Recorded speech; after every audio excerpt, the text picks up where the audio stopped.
Welcome to Politics Done Right. I am your host, Egberto Willies. This is a progressive program that will take the mystery out of politics. This is the program that will encourage you to make sure government becomes we the people. Whether you are liberal, progressive, conservative, or otherwise, you get to air your point of view. We are an independent media outlet that, unlike mainstream media beholden to corporations, we only owe allegiance to you. Remember, you can also send me a tweet at EGBERTOWILLIES. That is at Egberto Willies. Let us engage. It is Politics Done Right.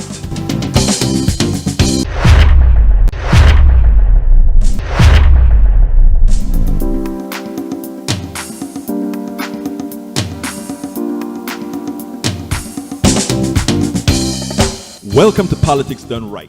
Well, folks, welcome to one more edition of Politics Done Right. I'm Egberto Willies, your host. Thank you so kindly for being a part of the show. We are going to have a great show for you today. Brige MCP, welcome aboard. Bruce Pollard, welcome aboard. He says, let's discuss why our Texas senators are afraid to vote for a bipartisan team to understand January 6th.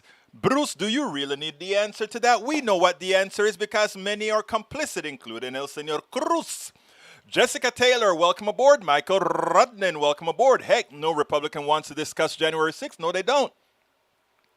Paul Fleming, how about the big oil companies announcing decline in production to help climate change? I wonder why. You know, it's funny because all the things that they're doing, remember, Houston is at near sea level.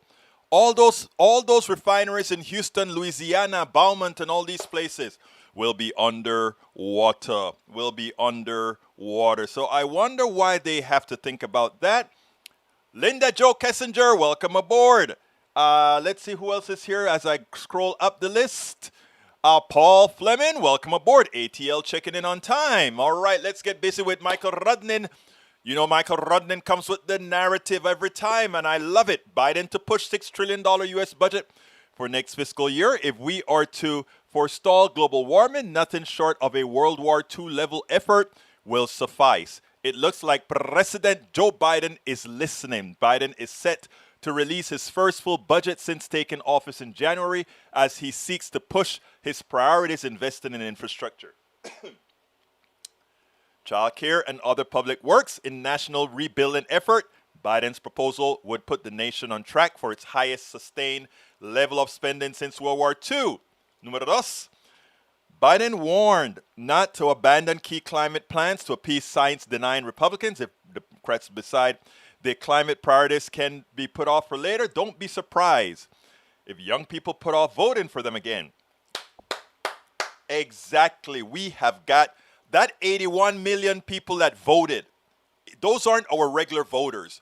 We brought a whole lot more people into the fold. We promised them. I remember going out there and walking the Latino neighborhoods in the barrios out here in Houston. And people were saying, why do yo no necesito votar, no, nada pasa, why do I need to vote? Nothing really happens. And I said, no, this time is different. And I enumerated a whole lot of stuff. You see that trash that's there, we are going to make policy that really matters to you now. Le decía todo eso en español. I was speaking to a lot, because a lot of these folks don't vote. You know, a lot of this, the area that I was in was Latino, but not only Latino, but Spanish-speaking Latino. So, you know, we got into these kinds of discussions. They expect results. Michael Rudnin is right. We start pussyfooling or however the word is used, and we're not going to get it done. I won't read the rest of that. You get the gist. White House to face key decision on climate, elder care, a bipartisan deal with GOP emerges. Jeff Stein, fluid but infrastructure deal with GOP likely cuts out key climate items, ending fossil fuel subsidies. $200 billion retrofit of U.S. buildings and homes. $500K on EV stations. The electric grid CX prior to tweet. Climate resiliency dollars in the White House confident it can get this later. No, you cannot be confident you get it later. As the election approach, if the Republicans' false machine gets people thinking, oh my God, it's climate change at the expense of your food. It's climate change at the expense of inflating your cost, which they're good at doing. You know, this is stuff that you have to push through now. We have to get this done now. I'm with you, Michael. Powerful signal. In a single day, big oil suffers historic blows on climate. Courts, customers, and Wall Street. Yeah, I heard. That was good.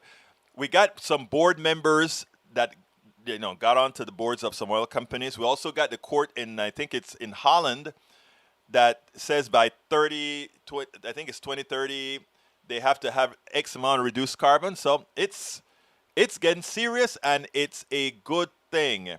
By the way, Rodney, that website has a security risk on it from my virus checker, so I won't be able to go there. If you find that, if you find it or can place it somewhere else that is not a security risk, I'll take a look at it. Michael also says, I just hope it's big enough to cover our nations. Yes, it better be. All right, talking to the other folks that have checked in, Bridge MCP, Julie Van Assel, I think I checked you out. Bruce Pollard, was that a pun? Underwater? No sé, hermano. Egberto, as it comes to cities going underwater. Oh, no. Actually, I'm serious. Houston is not much above sea level. I think at our highest point, it's about 50 feet above sea level or something like that. I don't recall exactly. Actually, here in Kingwood, my house is at 66 feet above sea level, if I recall the last measurement I took. And sinking, of course. Michael Egberto, as it comes to cities going underwater, our first new Atlantis is most likely going to be Miami or New Orleans. By the way, let me just inform you. Much of New Orleans is already below sea level. It's in a bowl. Those levees are the ones that hold the water back from flooding the entire New Orleans. They have the biggest pump system, I believe, in the country to get the water out of the city. Bridge MCP, anyone else have sound and video off? Oh, God, I hope not. Please don't tell me the sound and video are off. I hate when that happens. You guys can let me know if that's off. And, you know, I'm not going to reboot, but I just hope that it catches up because I know sometimes that can become distracting. Okay, I have sound and video according to Linda Van Dastel. Okay, Egberto, didn't you know you had an ese Mexican accented? Behave yourself. Mi cuñado es mexicano. Él es de Guanajuato. Anyhow, let's continue.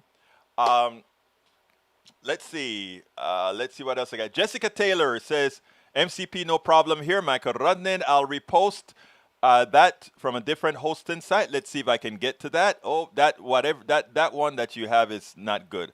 Audio, video, good. Okay, let's go ahead and get busy. Jessica, now mine isn't syncing. Oh, please, folks, please sync. Anyhow, the first thing that I want to tell you is the title of the show today is Evangelicals Challenged by Faithful Left. Elizabeth Warren destroys J.P. Morgan. I should be putting this on the screen likely. And more. So Franciscan Action Network's Jason Miller wants to dispel the false narrative of the evangelicals. Elizabeth Warren destroys Jamie Dimon, Biden hits the GOP hypocrisy. But before I get into all of that, there's a video that I saw. And what I want to do with that video is I want you guys to see it because it makes a mockery out of how we deal with healthcare. I just happened to come up on the video on one of the websites that I love. Of course, that is Common Dreams. So check this out. I think this is it. Let's see. I better get that video. Come on, folks. It was a good video. I better have that. There we go, right here. Check it out. Grab the wrinkly dog, 11 letters, and it's a rhyme. Grab the wrinkly dog, and it's a rhyme? Hey, my apartment's on fire. It's right around the corner. Come on. Whoa. First things first. Are you insured? Yes, sorry. Here you go. If we could just hurry, though, that'd be great, because my apartment's literally on fire. We got a slight issue here. What issue? It says here you're behind on your premium payments. Really? I don't think so. I do. It's right here on your file. $660. Oh, my bad. Can we just take care of that later? No can do. See, your specific provider, Bright Shield Protector Fidelity Horizon, says you need up-to-date premium payments for your provider to be reimbursed. Can you not talk over me? I was talking with you to support you. So the thing is, I haven't reached my deductible anyway, so it would all be out of pocket. Right, but to get credit towards your deductible, you need to have up-to-date premium payments. Okay. Sorry. Here you go. Here's my credit card. If we could just hurry, though, that'd be great, because my apartment is literally on fire. So sorry, but we don't take American Express. Talking over me. Oh, sorry. Here you go. Actually, hold up. This isn't your home precinct. It should be. I live right around the corner. New address? Yeah, we moved a couple months ago. Well, that's an issue because your primary care precinct is still tied to your former address. This precinct is out of network for you, so I'm gonna need a referral. A referral? There's a fire in my apartment. Right now! Oh, dear. What? Did you recently change jobs? Yes, so what? There's a gap in your insurance. Your old coverage was tied to your old job, so when you shifted jobs... My home is literally burning down! Hey, could be worse. How? Was it on fire when you moved in? No, of course not. Seen it before, and then it's a pre-existing condition and it's Not covered. See how it feels? I kind of like it. Oh, What? the crossword. Carpe Sharpe. Ooh, nice pull. This is absurd! It would be absurd if we ran fire departments like this. So why do we run healthcare this way? I want you guys to think about that. Why do we run healthcare the way? And you know what? With a fire department, we're talking about property. So property defense is socialized, right? We all pay for the fire department, and if whoever gets a fire in their home, the fire department comes out and takes care of business. Shouldn't healthcare be like that? Protecting this body? We protect capital, but this body we can't protect in the same manner we protect the homes, the cars, the houses. Isn't there something wrong with us people that we allow them to corrupt us in such a manner that we will screw ourselves to make a lot of people, or rather to make a few people a whole bunch of money? Come on, we are better than that. Now, Rudden and I was able to pull that one up, but before I place what Biden has there, I have a video to show you guys of Biden today scorching Republicans. Remember, Republicans didn't want anything to do with the American Rescue Plan. They said it was bad. They didn't give it not one vote. Yet, they wanted to take credit for it. And today, El Señor Biden, El Presidente Biden, zinged them for that. Check this out. We had no problem passing a $2 trillion tax plan that went to the top 1% that wasn't paid for at all, just increased the debt $2 trillion. Every time I talk about tax cuts for working class people, it's, oh my God, what are we going to do? Well, we're going to take back some of that 1% money and make them pay for it. And thanks in part to part of the rescue plan named for an Ohio labor leader, Butch Lewis, championed by Sherrod Brown, who I don't think Sherrod's here today. Hundreds of thousands of retirees and workers across Ohio and millions more across the country can trust that their pensions they work so damn hard for and sacrificed to secure will be there for them. Unlike my dad, who busted his neck his whole life, and when the company went on, he lost his pension completely. Even my Republican friends in Congress, not a single one of them voted for the rescue plan. I'm not going to embarrass any one of them, but I have here a list of how back in their districts they're bragging about the rescue plan. They touted the restaurant revitalization fund. They touted the fact that we're in a situation where they're dealing with touted grants to community health care centers. Touted, I mean, some people have no shame. But I'm happy. I'm happy they know that it benefited their constituents. That's okay with me. But if you're going to try to take credit for what you've done, don't get in the way of what we still need to do. Imagine that. That's what they're doing. That is what they're doing. Okay, here is the link for Michael Rudnan about Biden's tweet. It says, across the country, we have failed to properly invest in infrastructure for half a century. The American Jobs Plan will get millions of Americans good paying union jobs, repairing our country's crumbling infrastructure. It's a blue collar blueprint to rebuild America. And that is absolutely true. That is what we have got to do. And by the way, that video, I'll make a little blog about this video here that I just did, that I just kind of incorporated from that website. So stay tuned. Anyhow, people, we have another video for you where Elizabeth Warren really laid into Jamie Dimon, JP Morgan Chase CEO. And a lot of people give him a break because they think he's a Democrat, right? But he's a plutocrat. And, you know, I don't care if a plutocrat is a Democrat or whatever the hell they are. If what they're doing is hurting the American people, we don't want that. That's not what we stand for. Well, anyhow, I saw a couple of people defending him on TV today and said, hey, JP Morgan returned $353 million of overdraft. So why are you hitting him so hard? Because he made $1.5 billion on profit from overdrafts when the United States government forgave Jamie Dimon and all these other cats for their intransigence, for them not paying their bills on time. So check out Elizabeth Warren, and then we'll take it on the other side. Sometimes it becomes difficult. Sometimes it becomes frustrating that some of the biggest defenders of the bankers and the huge capitalists that really are the ones that are taking people to the cleaners, that the ones that are defending them are the ones that they're hurting. I think many times that occur because we are not aware. Many times that occur because enough people don't actually see what they do and the response that they give for the legal thievery that they effect on all of us. I want you to listen to Elizabeth Warren. You know, I love Elizabeth Warren just like I love Katie Porter. They are never fearful in going against these CEOs who, with their suit and ties, are nothing more than legalized thugs. I really love the way she handled it. Check this out with Jamie Dimon from Chase, and then we'll take it on the other side. Your bank, JP Morgan, collects more than 7 times as much money in overdraft fees per account than your competitors. So, Mr. Dimon, how much did JP Morgan collect in overdraft fees from their consumers in 2020?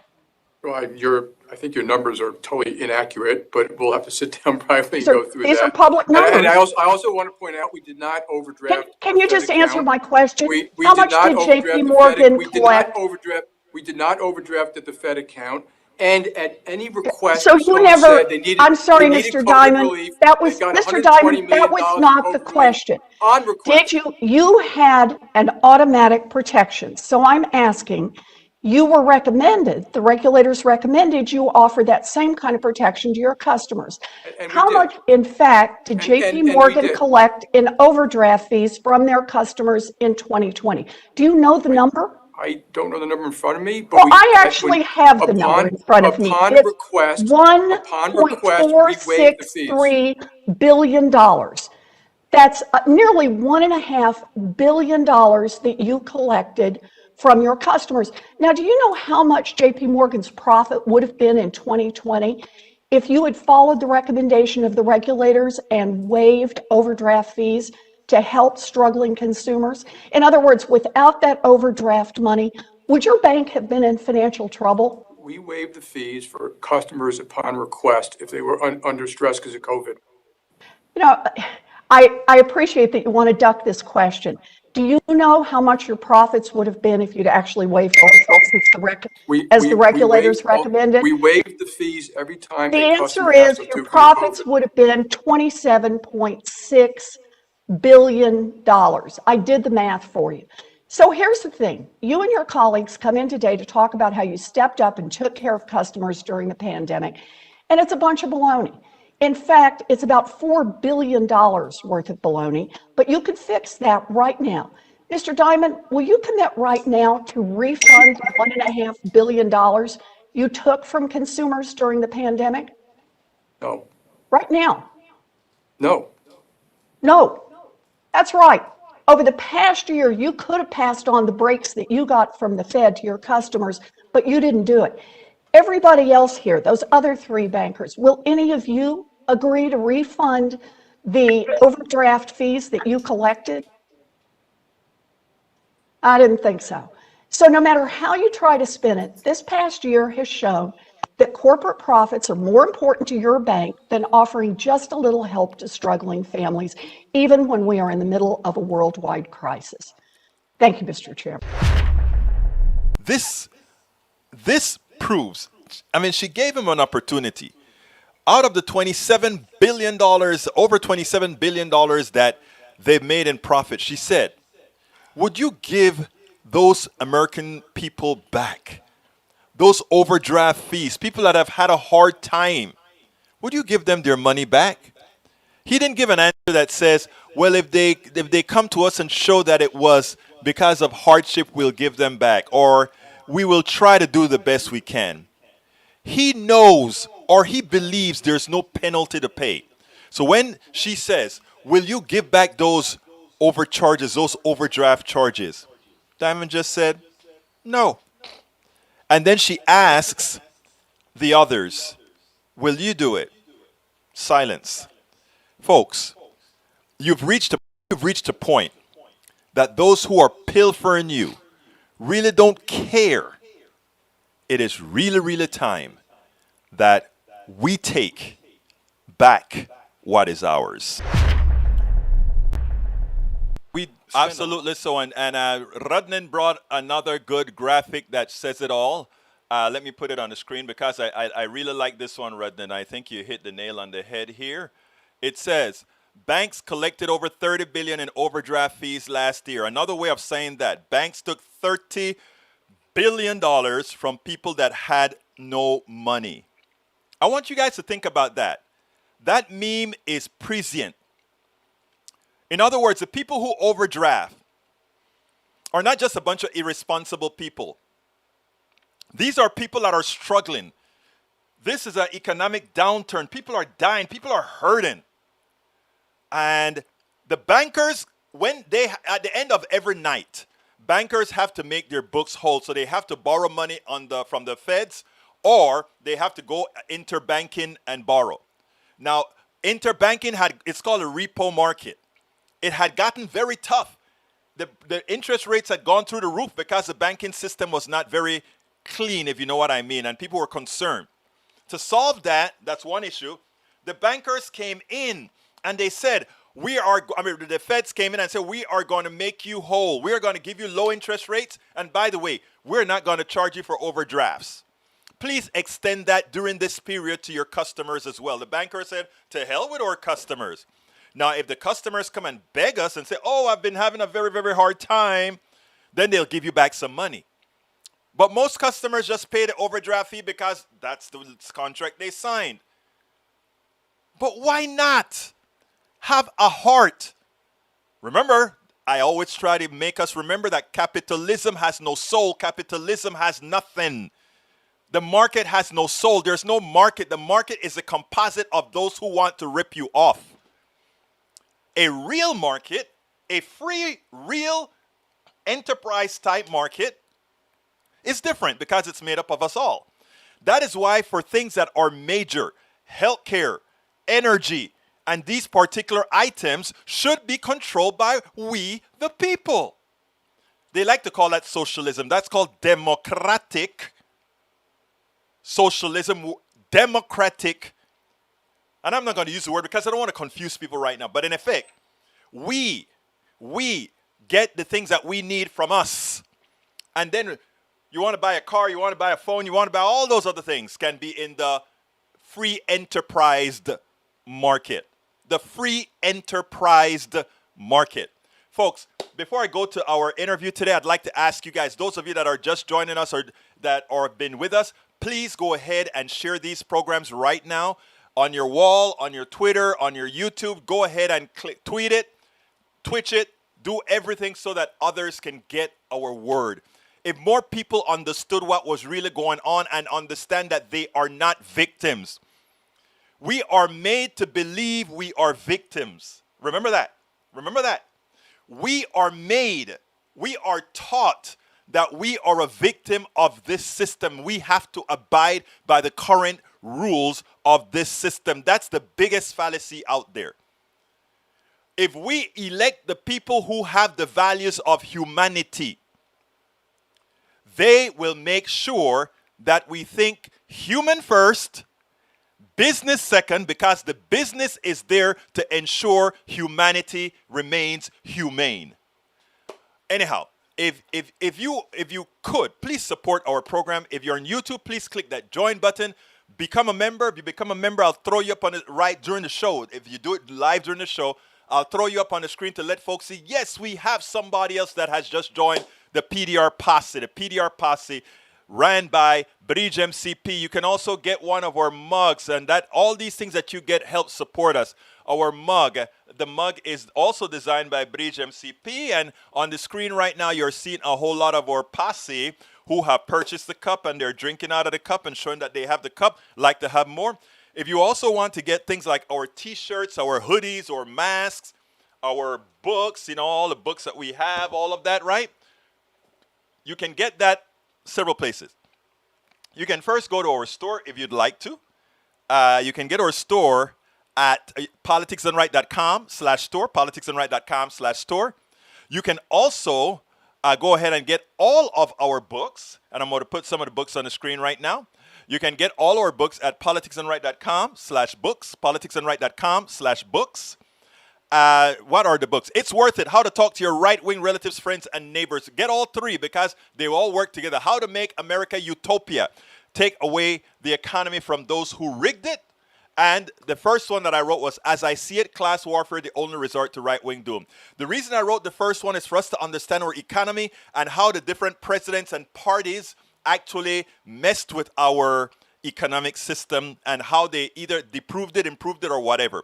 The second book, It's Worth It, How to Talk to Your Right-Wing Friends and Neighbors. If you want to be able to make a change, it's not only progressives that's going to make the change. We have to work together as a team. As a team, that is how you get change. How do you do that with all these right-wing folks that you think don't want to listen to you? I'm telling you, they do want to listen to you if the approach is right. How to talk to your right-wing relatives, friends, and neighbors. It's worth it. And the last book is the one that says what utopia is supposed to be. How to make America utopia. How do we create that America that's going to make a difference? Now, I have my ideas. This is going to turn into our forum as well that I'm building on our website, because it's not only about what I think, it's also about what everybody thinks, what they need to have in their own personal economy to create that utopia that we all really, really, really want. So I ask you so kindly to help out with us keeping the message out, empowering people, letting people understand that we are not victims of our economic system. We are not victims of our political system. We are the ones who create a political system that allows an economic system to thrive. And it's our choice whether we do it or not. But to do it doesn't mean allowing the plutocrats who benefit from this to get the last word. We, nosotros los poblanos, nosotros, we are the ones that are supposed to make that difference. You can get all my books at politicsandright.com/books. You can also support us via our Patreon, politicsandright.com/patreon, Patreon, politicsandright.com/patreon, Patreon. Or, of course, we take the good old PayPal, politicsandright.com/PayPal. politicsandright.com/PayPal. And of course, if you're on YouTube, you can always support us on YouTube by clicking I think the YouTube have a subscribe button or something like that. But anyway, that is how we make changes. Now, today I have a special guest. It's a religious guy. You guys know I'm not religious, but I love my religious folks as well.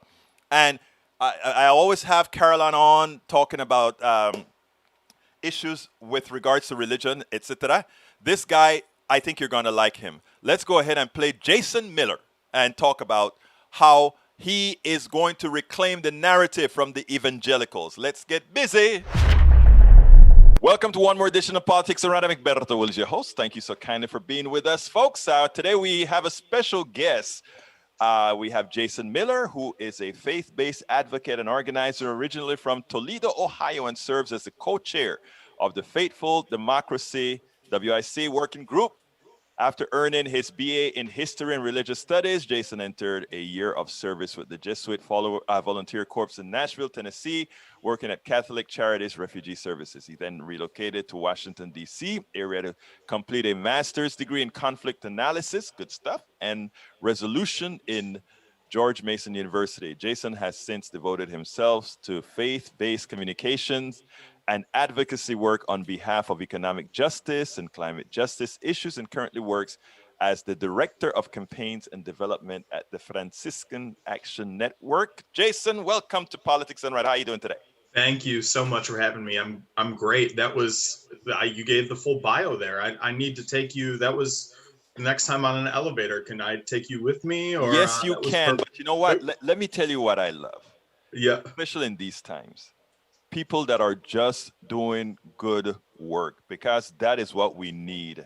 And you just have to tell me social justice, economic justice, racial justice, and you got me, because we need so much of that right now. Anyhow, tell me a little bit about yourself that I didn't say before we get into some of the meat of what I want to discuss with you. Sure. Well, you know, sometimes those words, social justice, racial justice, I'm glad you love them. Unfortunately, not everybody does. So right. I'm sure your audience.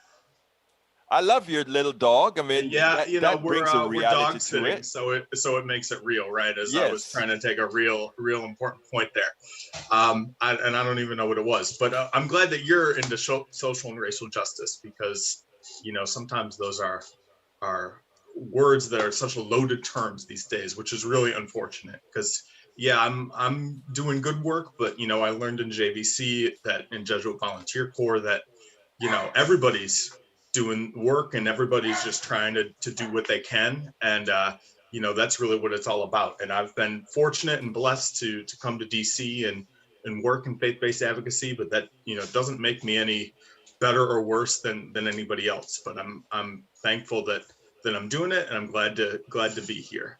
Let me tell you, I'm a very political. This is a very political show, progressive Sure. show. And personally, I am a humanist, so I don't do the religious thing generally. But one of the reasons I really liked what you do, what many of the others in your domain do, is that what we found over the last several decades actually is religion has been used to corrupt a sect of the religious, our religious body has been used to corrupt our entire body politic. And in so doing, they have made they have gone to the point where they have made doing good by we the people a bad thing. They've adapted a sort of a socio-economic balance that is completely off whack. What would you say to that? Yeah, unfortunately, I would agree. You know, there are issues that used to not be partisan, right? And I think a lot of people don't understand that there's political and there's partisan. Right. And things that, yes, might be political aren't necessarily partisan. When I worked in refugee resettlement in Nashville with Jesuit Volunteer Corps, you know, I worked with former refugees, and I worked with, you know, a number of conservatives. Refugee resettlement wasn't a partisan issue, and it hurts. It pains me that now it's such a loaded political partisan issue. And voting rights, it's with our work with Faithful Democracy Today. You know, you have 360 plus bills in state legislatures in 47 states that they're trying to suppress the vote. And when did access to the vote become partisan? It shouldn't be. Certainly it's political, but it shouldn't be partisan. And there's a misunderstanding of that. And there's this twisting of this idea by folks and I will say on the right or neoliberal, even, if you will. Yes. You know, there's this idea that, well, you know, if you're a Christian or you're a person of faith, you act a certain way and you believe certain things, well, shouldn't you as a person of faith or as a Christian believe in access to the vote? And isn't human dignity a big part of being who a follower of Jesus is? I certainly think so. And that's something that we ground our work in with faithful democracy, is that if all human beings have dignity and worth, then they should have access to the vote. They shouldn't have their voices drowned out by big money in politics. But unfortunately, there's this misunderstanding of, oh, Christian means to be, you want smaller government, or that you're against certain things or for other things. But that, to me, that's not really what it means to be a Christian. I'm a Christian first. I'm a Catholic first before any political label. And to me, that means that all human beings have dignity and worth. And all of us on the Christian left, all these people also say, oh, where the Christian left, it's coming out of nowhere. Well, we've been here all along. We just maybe didn't have the megaphone that other folks had. Now, let me tell you, Jason, and that is that is one of the reasons when I was introduced to you that I really wanted to have you. Like I said, I'm not a religious show. I'm not religious or anything like that, but religion plays a big part in the American experience. And what we've seen is one sect within our religion, and not a good one at all, have taken over what it is to be religious. And many people who won't necessarily have those beliefs think that it's their responsibility to have those negative beliefs that's been inculcated onto them from the right. And I think people like yourself who are actually doing very good work. I didn't want to immediately get into faithful democracy and what you're doing with faithful democracy, but I wanted to bring to the floor first the problems that you guys are trying to solve. And I think one of the major problems is who are Christians, who are religious people, and for it not to automatically mean those people who are given the sustenance that others need. We care about the baby as a blastoma, as a fetus, but we don't care about the baby after it's been born to make them whole. We care about we don't care about treating the people, immigrants, the way Jesus would have treated that person going into their home. We don't feed the hungry the way Jesus took turn bread. And I mean, I was formerly. You got it. I was going to let you just keep quoting the Bible. No, well, I grew up a Christian. Okay, so please, you can continue that, because I'm a good Catholic, so I try not to quote the Bible. I like to quote Pope Francis, but you're right. I mean, welcome the stranger, right? And that's a key component in both the Hebrew scriptures and the Christian scriptures. And and that is a component of Catholic social teaching, is right. Obviously, we need to, I'm speaking as a Catholic, care for the unborn, but that also means caring for the unborn, like you said, after that fetus is born and throughout that person's life. I mean, if people are hungry, if they are thirsty, if they are without a home, we can't discard them. We can't push them aside. As Pope Francis says, we have this throwaway culture. And it shows that he's right. And we definitely have some priorities that are backwards in this country when we just throw people away. Now, you earlier in our commentary, you said one of the issues with many of the religious on the right, is they have a big megaphone. And my question then is, how do we help? I'm trying to do the little part that I can. How do we help those the religious folks who really want to help people? How do we get them that megaphone? How do we make sure that you guys are expressive as you need to be, to give those people who are religious and think they need a place, but that place seems to be only there on the right? How do we do it? Well, FranciscanAction.org is our website. We do take donations. We are a nonprofit, right? We're talking about how there is that big megaphone. Unfortunately, money does play a role both in our politics, but also in. Repeat that. I want to make sure people get that. Yeah, FranciscanAction.org. And if you're not able to make a donation, that's okay. But I felt like that was the first thing I had to say. Certainly, you can sign up to our e-newsletter. We are on Facebook, Twitter, Instagram. Get engaged. If it's not with FAN, as we call ourselves, it's calling your members of Congress, it's calling your senators, it's picking up the phone, not just tweeting. Emails, okay, but phone calls are best. And if you're like me, I like to leave those messages after 5 p.m. You don't even have to talk to another person. So if it's to advocate for S1, the For the People Act, if it's to advocate for the Green New Deal, if it's for comprehensive immigration reform, pick up your phone, because your senators need to hear from you. And I don't care what state you are in, who your senators are, you still need to do that. And as it's important to say, to do that as people of faith, and say, I'm a person of faith and this is what I believe. Now, you gave the Franciscan website, and so far with your thing, I've been quoting the faithfuldemocracy.us. Yeah. What's the relationship, and should people Sure. be going to both websites to do their Please thing? go to both. So I am, as I think you mentioned in my bio, the Director of Campaigns and Development at the Franciscan Action Network.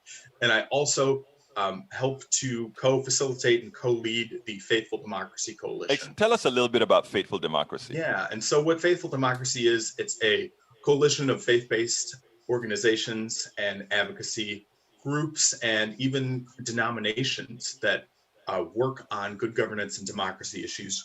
We're mostly based in DC, but we've really been expanding our reach and working to find other faith voices, just not in the DC Beltway bubble. And and one of the great things that we're doing, you can find out about our work at faithfuldemocracy.us. You can sign on to our voters covenant there. And we're advocating for getting big money out of politics and for access for all people to vote, all citizens. And so that's why we're advocating right now for the For the People Act, S1.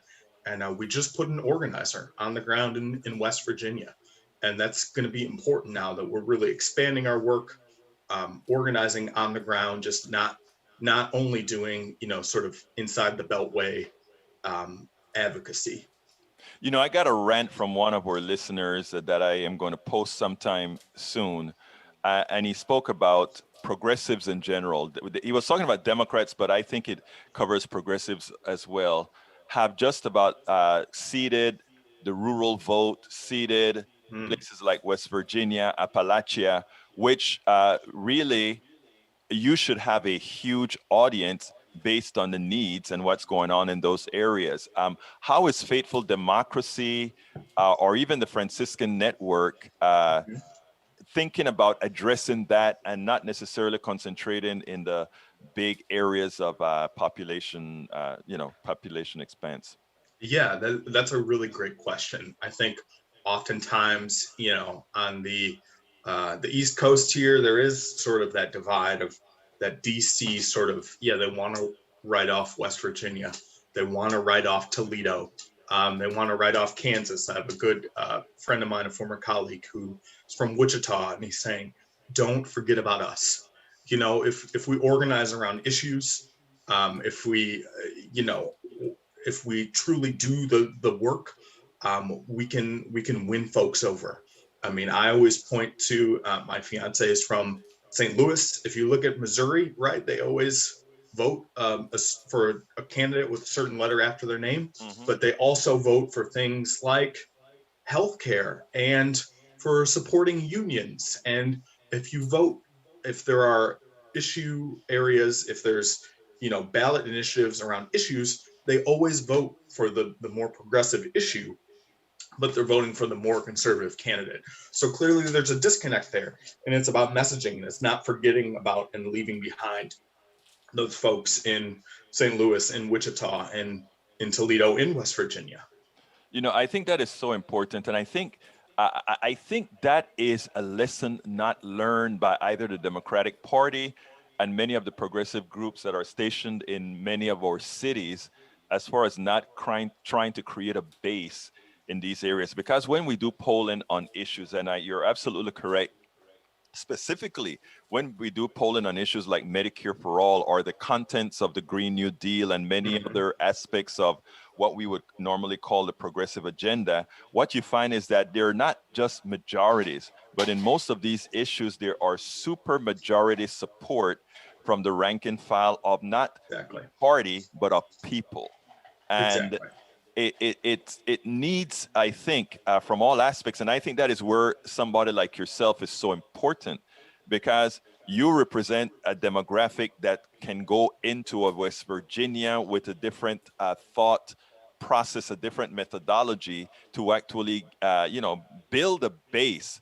And I wish more would do it. I understand that, I'm looking at your Faithful Democracy and see that, I mean, you're all over the place with the support that you've got. I mean, from Jewish to Mormon to Christian to Islamic. Yeah, we're truly interfaith. This and I'm Yep. like, this is the type of faithful democracy I'm looking for.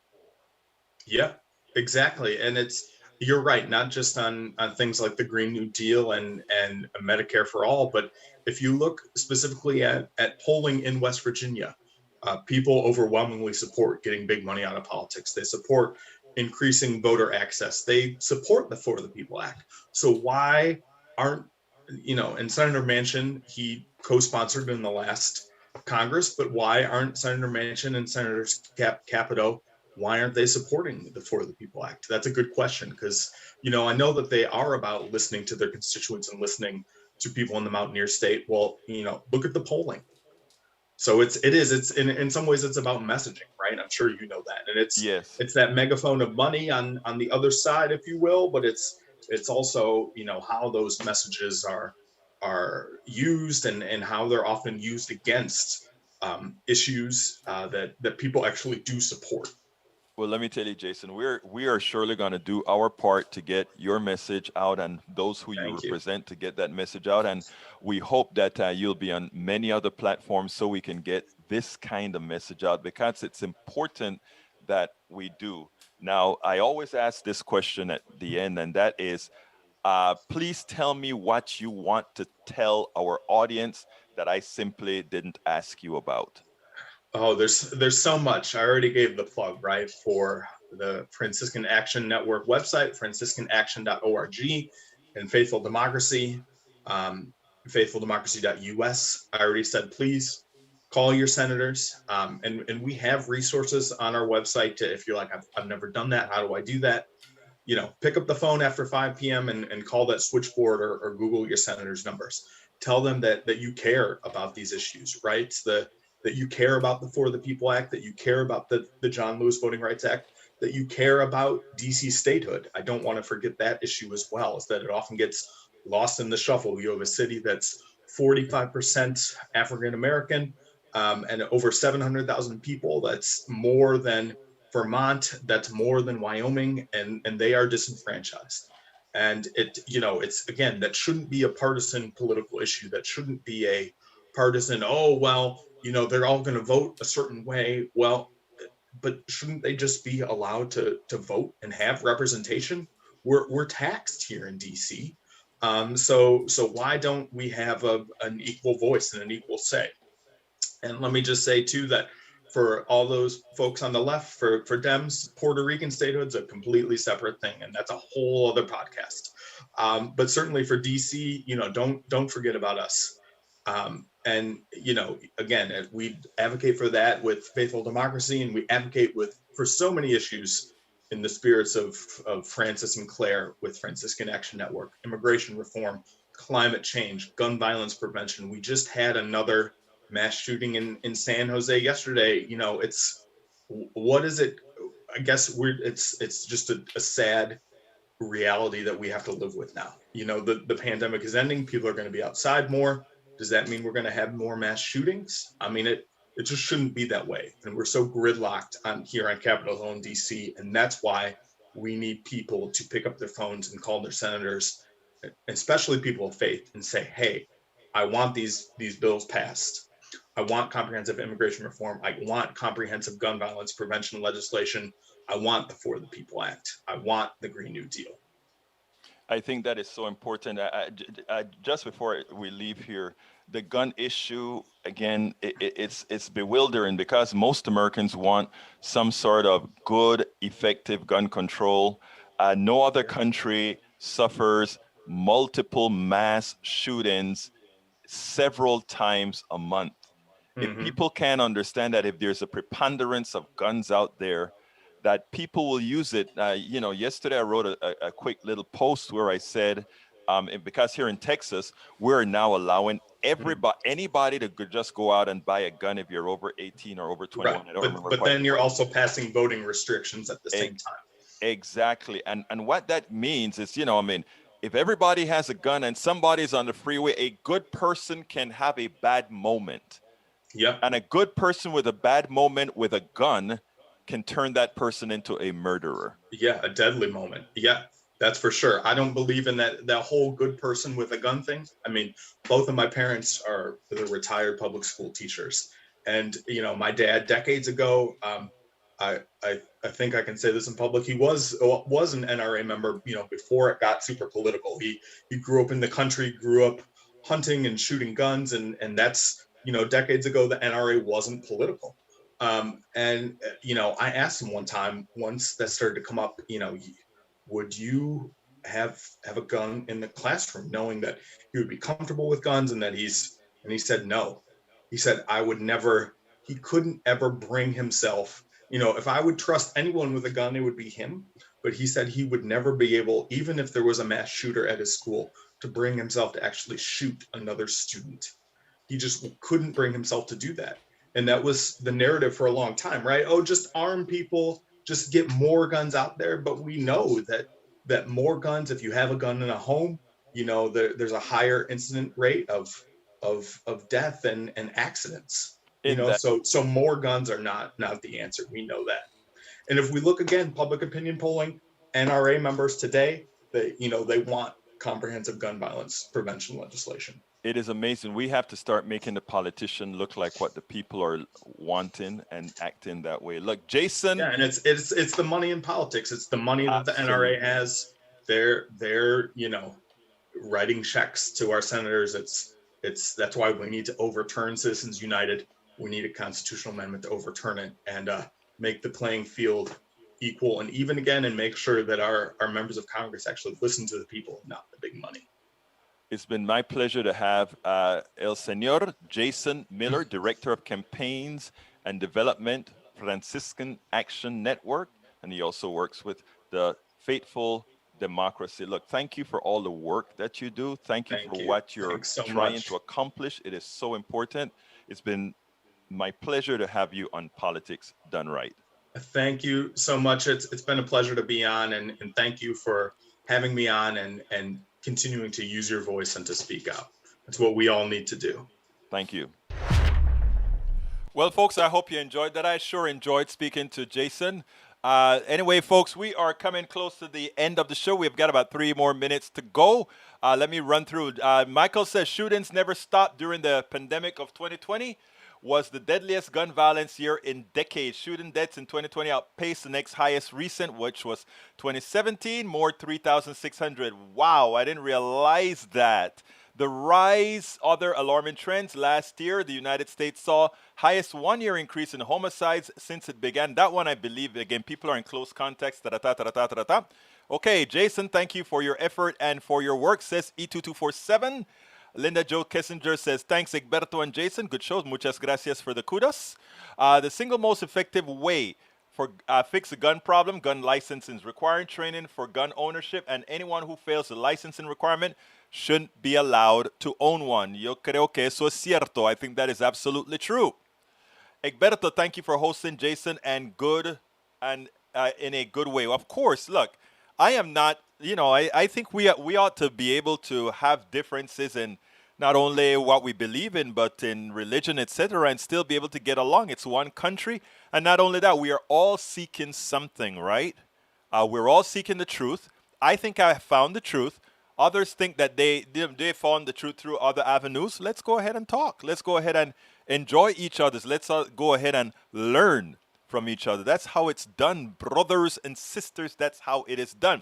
Let me do one last plug. Folks, please consider becoming a part of the PDR posse. by clicking on that join button if you are on YouTube.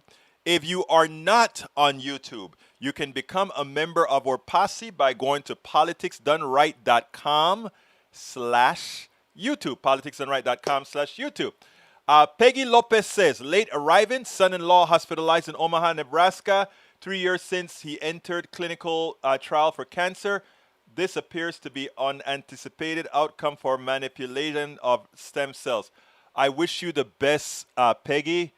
Please give your son the regards from the PDR posse. We are all rooting for your son. Paul Fleming says, I was listening to MSNBC when they said that the thesis company as board of trustees made announcement and a country sues and huge judge in the Netherlands, I think, ruled that by 2030 changes had to be made. Yes, that's the same one AVQ was talking about, meaning Michael Rudnan was talking about.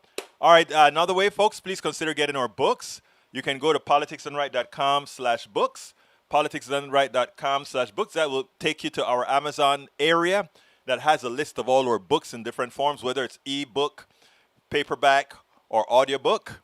So please consider getting those. Again, all of that helps our programming. And of course, you can all support us via PayPal, politicsdoneright.com/PayPal, politicsdoneright.com/PayPal. Anyhow, you guys can be anywhere, but you're with me. I am honored. Thank you so kindly. My name is Egberto Willies. This is Politics Done Right.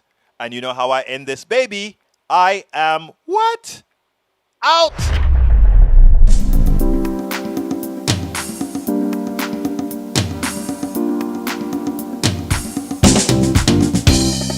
Welcome to Politics Done Right. I am your host, Egberto Willies. This is a progressive program that will take the mystery out of politics. This is the program that will encourage you to make sure government becomes we the people. Whether you are liberal, progressive, conservative, or otherwise, you get to air your point of view. We are an independent media outlet that, unlike mainstream media beholden to corporations, we only owe allegiance to you. Remember, you can also send me a tweet at EGBERTOWILLIES. That is at Egberto Willies. Let us engage. It is Politics Done Right.